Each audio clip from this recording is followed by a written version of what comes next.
Lecture number 6 है। हम लोग क्लास 10 का साइंस का चैप्टर 1 कर रहे थे, that is chemical reaction and equation. इस वीडियो में मैं आप लोगों को सिखाऊंगा that is types of chemical reaction. इसके पिछले वीडियो में दैट इज लेक्चर 5 में, ठीक है, मैंने आप लोगों को समझाया था कि कॉम्बिनेशन रिएक्शन क्या होता है। हम लोग टाइप्स ऑफ केमिकल रिएक्शन का पहला दैट इज कॉम्बिनेशन रिएक्शन मैंने आप लोगों को विद एग्जांपल अच्छे से समझाया, ठीक है। और अगर आपको इस चैप्टर का सारा कंसेप्ट अच्छे से क्लियर करना है तो आप लोग वीडियो में जो पिछला वीडियो था दैट इज लेक्चर 1 से लेके लेक्चर 5 तक उसको अच्छे से देख सकते हैं, ठीक है। तो स्टार्ट करते हैं क्लास। तो सबसे पहले यहाँ पे बोला हम लोग कौन सा टॉपिक डिस्कस कर रहे हैं, टाइप्स ऑफ केमिकल रिएक्शन के बारे में, ठीक है। तो टाइप्स ऑफ केमिकल रिएक्शन में नंबर 1 तो कॉम्बिनेशन रिएक्शन था। कॉम्बिनेशन रिएक्शन ये था अगर दो चीज को कंबाइन करें और सिंगल प्रोडक्ट मिलता है तो उससे क्या बोलते हैं हम लोग, कॉम्बिनेशन रिएक्शन, ठीक है। अब हम लोग पढ़ेंगे डिकम्पोजिशन रिएक्शन। डिकम्पोजिशन रिएक्शन मतलब होता है जब कोई एक सिंगल रिएक्टेंट क्या होता है, ब्रेक होता है एक या एक से ज्यादा प्रोडक्ट में, उसको हम लोग बोलते हैं डिकम्पोजिशन। जब कोई भी सिंगल रिएक्टेंट ब्रेक होता है एक या एक से ज्यादा प्रोडक्ट में, उसे हम लोग क्या बोलेंगे, डिकम्पोजिशन रिएक्शन। तो जो मैंने बताया वही यहाँ पे लिखा गया है, ठीक है। आप लोग इसको रट्टा मत मारना, इसको पहले अच्छे से समझो, उसके बाद आप लोग खुद बना के लिख सकते हैं, ठीक है। तो यहाँ पे लिखा गया है ए reaction in which a single reactant, जैसे कि मैंने बताया सिंगल रिएक्टेंट होना चाहिए और वो ब्रेक होके मोर देन वन प्रोडक्ट बनाए, मतलब एक से ज्यादा प्रोडक्ट बनाए, तो उसे हम लोग क्या बोलेंगे, डिकम्पोजिशन रिएक्शन, ठीक है। अगर हम लोग बात करें डिकम्पोजिशन रिएक्शन का, वो 3 टाइप का होता है, ठीक है।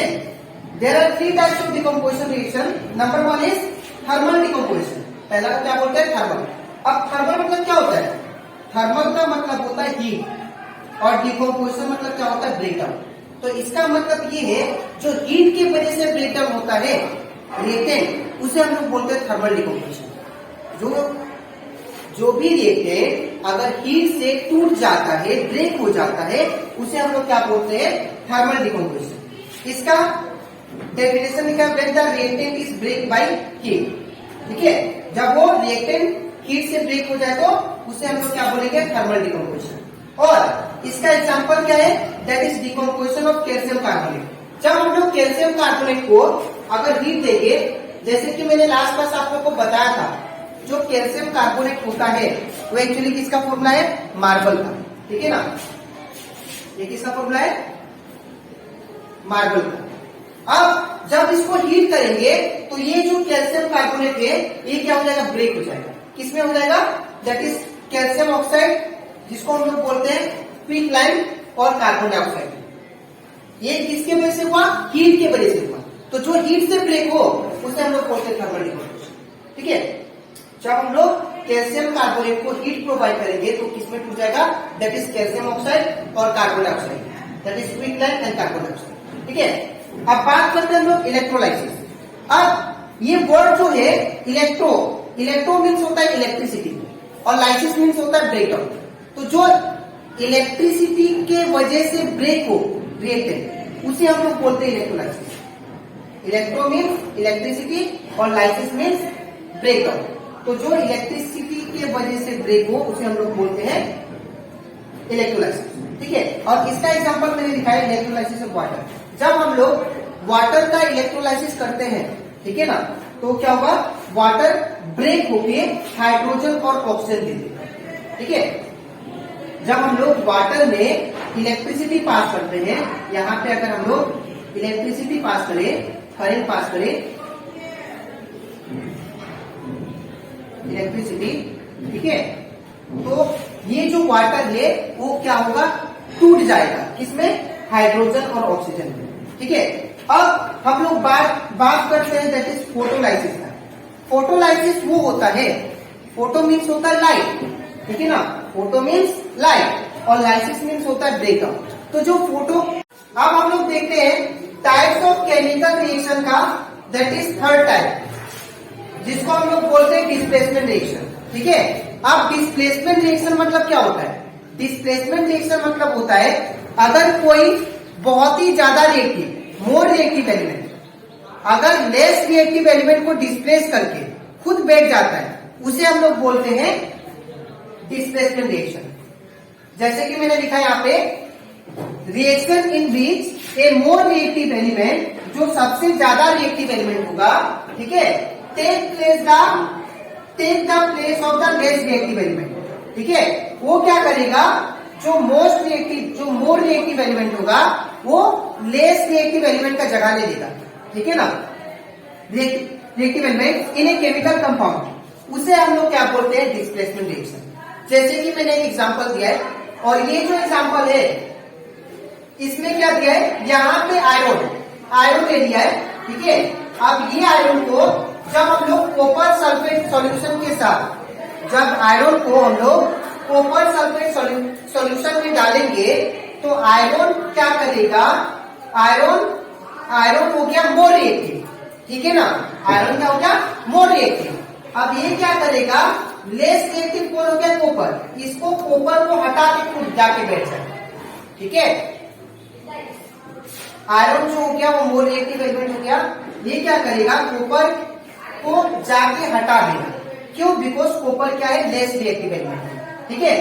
तो जब आयरन कॉपर को हटा देगा तो आयरन के साथ क्या हो जाएगा? कॉपर सल्फेट, ठीक है। तो यहाँ पे वही आएगा, क्यों? जब आयरन कॉपर को हटा दिया तो क्या आ गया? आयरन सल्फेट, ठीक है। अब यहाँ पे जो कॉपर था वो बाद में क्या हो जाएगा? अकेला हो जाएगा, ठीक है। और ये जो एग्जाम्पल है, ये जो एग्जाम्पल दिया मैंने, इसको मैंने प्रैक्टिकली भी समझाया, ठीक है। आप लोग वो वीडियो, जो प्रैक्टिकल वीडियो है इसका, वो अच्छे से देख सकते हो प्रैक्टिकली कैसे होता है। आयरन जो है वो कैसे हटा देता है कॉपर को, ठीक है। अब वही लिखा मैंने कि when a piece of iron, जब अगर आप लोग एक कंटेनर लोगे और वो कंटेनर में सपोज करते हैं कि इसमें मैंने वाटर डाल दिया, ठीक है, इसमें क्या डाल दिया? वाटर। जब वाटर डालने के बाद अब मैंने क्या किया, इसमें कॉपर सल्फेट डाल दिया इसमें, ठीक है। तो जब इसमें हम लोग कॉपर सल्फेट डाल देंगे CuSO4, ठीक है, और उसको क्या करेंगे, अच्छे से घोल देंगे, डिसॉल्व कर देंगे। वाटर के साथ मैंने कॉपर सल्फेट को अच्छे से डिसॉल्व कर दिया। तो डिसॉल्व करने के बाद जो सॉल्यूशन का कलर आएगा वो क्या होगा? Blue colour. क्या होगा? ब्लू कलर, ठीक है। अब क्या होगा, अब मैं इसमें आयरन नेल प्लेस करूंगा, ठीक है। इसमें मैं क्या करूंगा? आयरन नेल को डालूंगा।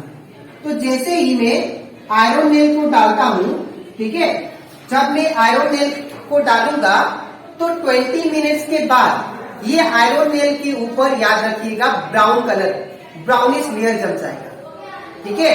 और ये जो कलर है, जो ब्लू कलर था, वो क्या हो जाएगा? फेड हो जाएगा पूरा। फेड मतलब हल्का हो जाएगा। जो डार्क ब्लू था वो क्या हो जाएगा? कॉपर सल्फेट सॉल्यूशन का वो फेड हो जाएगा, मतलब हल्का कलर हो जाएगा। तो इसका मतलब क्या? इसका मतलब ये है, जब मैं आयरन को डाला कॉपर सल्फेट सॉल्यूशन में, तो आयरन को जब डाला मैंने कॉपर सल्फेट सॉल्यूशन में, तो कॉपर का जगह कौन ले लिया? आयरन, ठीक है। और आयरन किसके साथ जुड़ गया? सल्फेट के साथ, कॉपर को हटा। तो इसका मतलब ये आयरन क्या है? मोर रिएक्टिव है, किससे? कॉपर से। और ये जो प्रोसेस हुआ, एक मोर reactive element less reactive element को हटा के खुद जाके बैठ गया, इसी प्रोसेस को बोलते हैं हम लोग, इसी रिएक्शन को बोलेंगे हम लोग डिस्प्लेसमेंट रिएक्शन। अब जो मैंने यहाँ पे समझा है वही चीज मैंने नीचे भी लिखा है। When a piece of iron nail is placed in a blue color copper sulfate solution, जब हम लोग एक आयरन नेल जब blue colour copper sulphate solution में डालेंगे, ठीक है, देन आयरन डिस्प्लेस कॉपर। तो आयरन क्या करेगा? कॉपर को डिस्प्लेस कर देगा, ठीक है, फ्रॉम कॉपर सल्फेट सॉल्यूशन। किसमें से? ये कॉपर सल्फेट सॉल्यूशन जो कि ब्लू कलर है, ठीक है।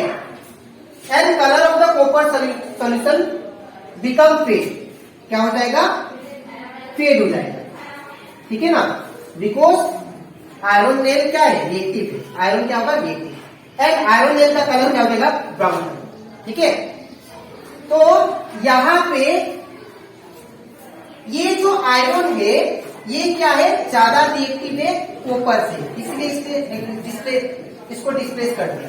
लेकिन अगर कोई आप लोग से एग्जाम में पूछे, अगर आ भी गया बोर्ड एग्जाम में, कि अगर क्या ये रिएक्शन करेक्ट है कि नहीं, अगर पूछे that is copper plus FeSO4 it gives